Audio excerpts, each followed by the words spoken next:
यहां पर आप देख रहे हैं, ये कहा जा रहा है कि हम सरप्राइज देने वाले हैं। सरप्राइज दोनों तरह की होती हैं, एक प्लेजेंट सरप्राइज होती है और एक होता है वो जो आप चाहते नहीं और आपके साथ हो जाता है। तो यहां पर क्या होने वाला है, अब जरा देखिए। यूनाइटेड स्टेट्स का सैन्य विमान, अभी की खबर है, उड़ान के दौरान इमरजेंसी कोड उसने भेजा है। KC-135R फौरन उतरना चाह रहा था भूमध्य सागर में। क्रीट द्वीप की यह घटना है। आशीष आपको बताएंगे कि ये क्या हुआ है, क्यों हुआ है और इसके मायने क्या है। आशीष क्विकली यहां आ जाइए और इसके मायने जरा दर्शकों को बताइए। यहां पर उसकी तरफ से एक डिस्ट्रेस सिग्नल भेजा गया, ऐसा पता चल रहा है, क्या हुआ है? देखिए, ये जो मैप पे हम दिखा रहे हैं, ये लोगों के लिए, दर्शकों को रेफरेंस के लिए कि ये कहां पर है। दोनों मैप्स हैं यहाँ पर, ये दोनों रेफरेंस के लिए कि कहां हुआ है और क्या हुआ है, उसके लिए यहां चलते हैं। देखिए, यूएस एयरफोर्स का स्ट्रैटो टैंकर वो होता है जो उधर से जाकर हवा में रह के, यहां से देखिए आप, ये एग्जैक्ट लोकेशन है। ये जो आपको यूएस एयरफोर्स का साइन दिखाई दे रहा है ना, ये लोगो, ये है ऑरेंज वाला एयरक्राफ्ट, जो स्ट्रैटो टैंकर, जो कि यूएस एयरफोर्स का यहां पर इस पूरे एरिया में जो भी फाइटर जेट्स हैं यूएस के, उसको mid air to air refueling करता है। और जब ये यहां पर मूव कर रहा था, तब यहां पर आपको ये रेड साइन जो दिखाई दे रहा है 7700, ये इमरजेंसी कोड होता है, जिसे ये देखिए, ये एग्जैक्टली यहां पर आता है। और इसकी हाइट आप देखेंगे, ये लगातार गिरनी शुरू हो जाती है और फिर चानिया, जो कि ग्रीस के पास में है, यहां पर ये इमरजेंसी लैंडिंग करता है। इसके मायने ये हैं जो हमने कल दिखाया था कि एक MQ-4C ट्राइटन क्रैश हो गया समंदर में, और वो ड्रोन जो हमने दिखाया था, एक ड्रोन क्रैश हो गया। हाँ। यूएस के सारे वेपन प्लेटफॉर्म पर काफी ज्यादा प्रेशर हो रहा है और ईरान जिस तरह से लगातार हिजबुल्लाह के साथ में अमेरिकन फोर्सेस को टेंटर हुक्स पर रखा हुआ, लगातार। तो आप ये कह रहे हैं कि इस पर कोई अटैक हो गया, इस वजह से इसको आना पड़ा? ये अभी लगभग 1.5-2 घंटे पहले लैंड हुआ है। ये क्या अटैक की वजह से इमरजेंसी लैंडिंग किया है या फिर इसमें कोई खराबी आई थी, ये एक देखने वाली बात होगी। लेकिन ये पूरी तरह से चैलेंज जरूर कर रहा है ईरान के खिलाफ, हिजबुल्लाह के खिलाफ। यूएस एयरफोर्स, यूएस नेवी के सारे प्लेटफॉर्म पर बहुत ज्यादा प्रेशर है।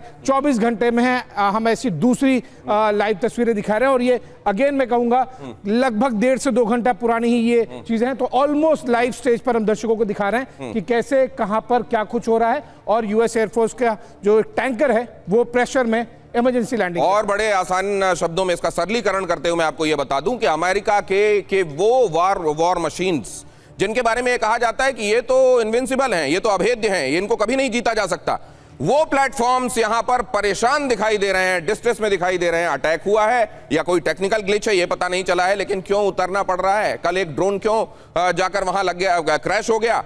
सवाल यह है कि क्या अमेरिका जैसी महाशक्ति भी इस समय ईरान के सामने और उसके प्रॉक्सीज के सामने परेशान दिखाई दे रही है? और हिजबुल्लाह पर इजराइल का बड़ा दावा है, 200 से ज्यादा रॉकेट लॉन्चर तबाह किए गए, आईडीएफ ने कहा।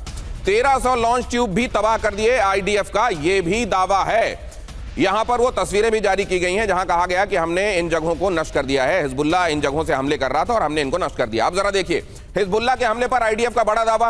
हिजबुल्लाह ने स्कूल परिसर से रॉकेट दागा, यह बात भी कही गई। दक्षिण लेबनान के तीर जिबने का मामला है, इजराइल ने जारी किया वीडियो सबूत। यहां पर यह वीडियो आप देख रहे हैं, ये इजराइल की तरफ से जारी किया गया है कि देखिए, स्कूल के प्रांगण से ये हमला कर रहे हैं और बाद में जब हम इसको यहां, क्योंकि हमारे ऊपर यहां से हमले हो रहे हैं, जब हम इसको न्यूट्रलाइज करेंगे तो बाद में हमको कह देंगे कि देखिए नागरिक ठिकानों को भी निशाने बनाते हैं। आशीष क्विकली बताइए इसके बारे में।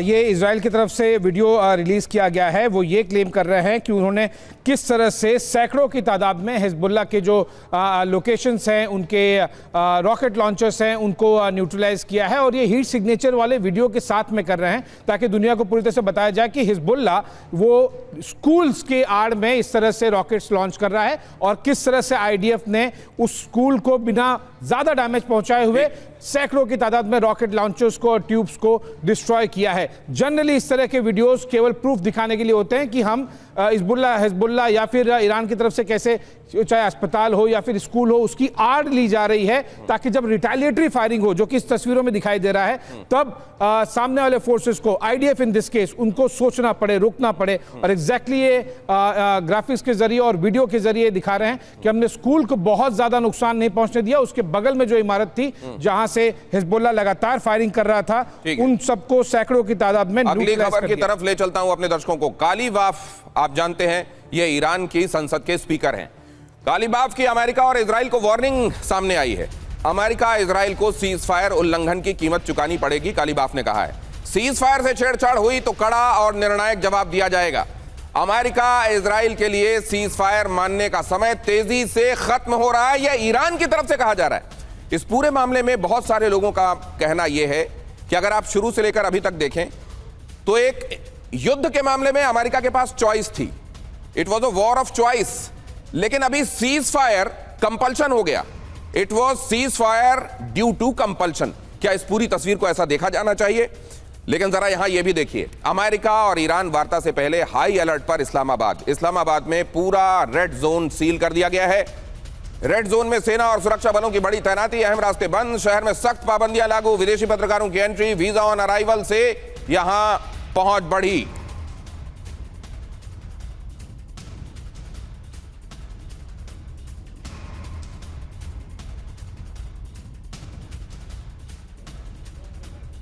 और ईरानी डेलीगेशन के इस्लामाबाद आने पर सस्पेंस है। ईरानी डेलीगेशन के इस्लामाबाद रवाना होने की पुष्टि नहीं है। ईरान के विदेश मंत्री अब्बास अराक्ची कर रहे हैं अगुवाई।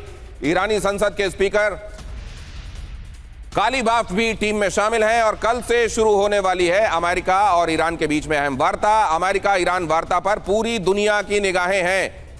एक बार फिर से इरशाद आपके पास आ रहा हूं, ये लेबनान को लेकर भी क्या सूचना ठीक ढंग से पाकिस्तान ने अमेरिका को और ईरान को नहीं दी थी क्या?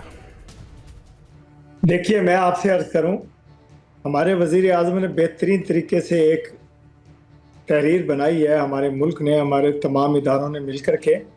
आपको मैं वही कह रहा हूं कि कल सरप्राइज देंगे हम। सरप्राइज देने का दिन कल का है, आप क्यों परेशान होते हैं? देखिए, अगर अमन हुआ है तो आपको खुश आज होना लगता है चाहिए। आपने तय किया इरशाद भाई कि आप केवल ले दे के मेरा सवाल कुछ भी हो, आप सरप्राइज पर आ बोलने जाए। तो दें, पूरा लफ्ज तो बोलने दिया करें प्लीज। अरे पूरा तो बोलने देता हूं, आप सरप्राइज पर आ जाते हैं। मैं पूछ रहा हूं, लेबनान को लेकर आपने ठीक से कम्युनिकेट नहीं किया था क्या अमेरिका और ईरान को?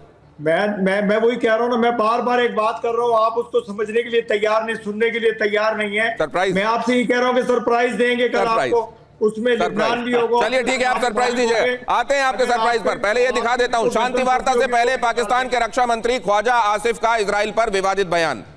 शायद इसी तरह के सरप्राइजेस की बात कर रहे हैं इरशाद जी। ख्वाजा आसिफ ने इजराइल को बुराई का प्रतीक कहा, मानवता के लिए अभिशाप है इजराइल। ख्वाजा आसिफ ने इजराइल को कैंसर तक कहा। ख्वाजा आसिफ ने इजराइल को मिटाने की बात कही।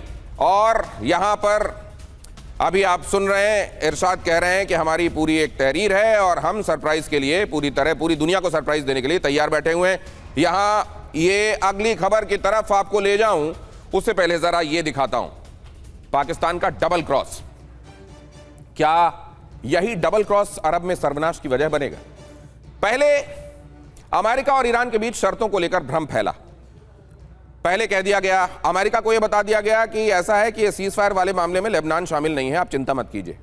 और ईरान को कहा गया, हमने लेबनान के संदर्भ में बता दिया, आप फिक्र मत कीजिए, लेबनान भी शामिल रहेगा। और अब इजराइल को ख्वाजा आसिफ ने कैंसर बता दिया, कैंसर देश, कैंसर मुल्क। पाकिस्तान एक तरफ शांति का मसीहा भी बन रहा है और दूसरी तरफ लेबनान वाले पॉइंट पर भ्रम भी फैलाया है। ख्वाजा आसिफ ने इजराइल को कैंसर वाला देश भी बता दिया है। कैंसर के बयान पर इजराइल ने भारी विरोध जताया है। ख्वाजा आसिफ ने दबाव के बाद ट्वीट डिलीट भी किया है। सवाल यह है कि आप अपनी पॉइंट ऑफ व्यू के लिए लेके अगर इतने ही कन्विंस्ड हैं तो आप एक बार ट्वीट करने के बाद उसको डिलीट क्यों करते हैं? अभी ये कह रहे हैं इरशाद, इतना खम ठोक कर कह रहे हैं कि हम ये कह रहे हैं और पूरी दुनिया सुन रही है, लेकिन अगर इनको ट्रंप के सामने खड़ा कर दिया जाए तो क्या ये बात दोहरा पाएंगे? ये जरा एम्बेसडर दीपक वोरा, इसमें आपका क्विक कमेंट चाहिए। क्या पाकिस्तान ही इस वार्ता को डिरेल करने में लगा हुआ है?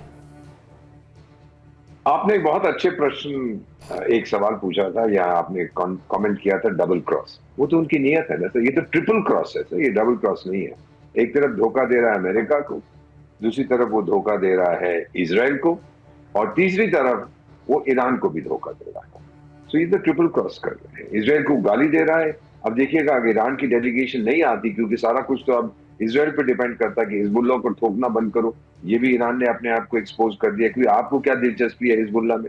वो आपके चाचा हैं, दामाद हैं, ससुर हैं, क्या है? क्यों आप उनके पीछे पड़े होंगे बचाने के लिए उनको? तो ये जो ट्रिपल क्रॉस की गेम चल रही है, सबको धोखा दे रहा है। ये मेरा ख्याल है कि जिहादिस्तान खुद, लोगों ने कहा कि भाई वहां पे मध्यस्थता नहीं, सीज फायर का एक स्थान दे दिया, एक टेबल दे दिया, टेबल पर बैठ के बात करो। मध्यस्थता करना उसकी औकात नहीं है।